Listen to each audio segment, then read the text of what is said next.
Top Formula One teams such as Mercedes and Red Bull spend over $400 million a season. But how much does the actual car cost? And in other terms, how much does it cost a team when a driver crashes his car on a weekend? Let's find out. Okay, so we're going to break this down into the main components of a vehicle, starting with the tyres. Not quite as cheap as the tyres that you'd put on your Vauxhall Corsa, Formula One cars produce so much downforce which goes through the only part of the car in contact with the track. For that reason, an F1 tyre set will come in at a modest $3,000 per set, which doesn't sound too expensive, right? But when you consider that a team can use 10 sets per race weekend, that's a not so cheap $690,000. The halo. The crash protection system, which was introduced in 2018, the curved bar you see placed above the driver's head to deflect large pieces of debris such as wheels from another car and so on. $17,000. The steering wheel. This beautiful piece of kit is so much more than just the steering wheel used to turn the car left and right. You'll see the daunting amount of buttons and dials. They allow the driver to operate different functions like talking to the pit wall, opening DRS, enabling KERS, adjusting brake balance, fuel mixture, and so much more. It's a pretty spectacular piece of kit when you consider they can do all of that from within the cockpit. And that's why it's valued at $100,000, which is why I'm always in shock actually when a driver throws it out of the cockpit in anger after crashing out. Fuel tank. Formula One teams spend over $500,000 every single season on fuel. An F1 fuel tank is drastically different to the one in your road car. They're practically indestructible, even in the event of an accident, due to the materials and the construction techniques used, such as the puncture-proof bladder and so on. An F1 fuel tank will set you back $140,000. The rear wing at the back of the car, which you'll see opening with DRS, comes in at $200,000.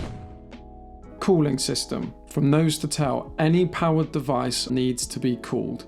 Although naturally you'd consider the engine to be the only component that needs to be cooled, there are so many other components. The gearbox, the clutch, the hydraulic system, and it is vital to keep these cool for not only performance but also reliability. Which is why your cooling system comes in at a not so cool $300,000. Front wing and nose cone. If you speak to any aerodynamicist, they will tell you that the front wing and the nose cone is one of the most important parts on the car. That's because it touches the oncoming air first and then works to control the total airflow around the rest of the car. They're extremely intricate with end plates, flaps and so on. And this intricacy doesn't come cheap. $300,000 is what a front wing in F1 will cost you. And when you consider the amount of front wing changes we see on a race weekend, that price racks up quick. Gearbox, transmission and hydraulics. The highly automated semi-automatic sequential gearbox will set you back $500,000, whilst the hydraulics, which control many things in the car including the power steering, the diff, the DRS, the brake-by-wire and so on, isn't cheap either. $200,000, and the transmission also coming in at $200,000, resulting in a combined cost of $900,000. Carbon fibre monocoque. Interesting fact, the first carbon fibre monocoque was used on the McLaren MP41 in April 1981. And interestingly, carbon fibre wasn't used for monocoques at first for safety. It was used for rigidity and to keep the car from flexing and to keep the floor stable. The safety element was just simply a bonus. John Barnard even said that himself. But bringing it back to the present, do you remember that thing that saved Romain Grosjean's life in Bahrain? That'll be the carbon fibre monocoque, also known as the survival cell, which is not only intended to protect the drivers, but is the primary component of the car's chassis with the engine and the front suspension mounted directly onto it. And this importance doesn't come cheap. In 2021, a carbon fibre monocoque will set you back $1.2 million. And onto the power unit. You might want to sit down for this one.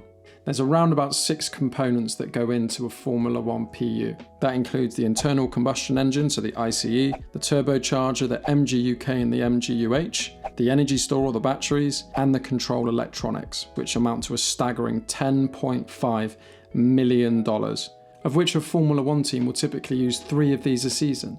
That's $31.5 million.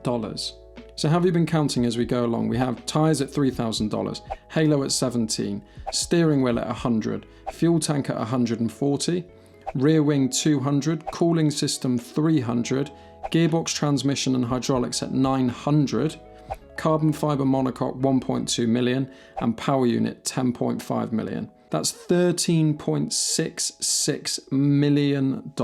And this excludes everything to do with logistics, team salaries, research and development, and so on. Anyway, I hope you've enjoyed this short video on how much an F1 car costs. If you found it interesting, consider subscribing, and I'll see you in the next video. See ya.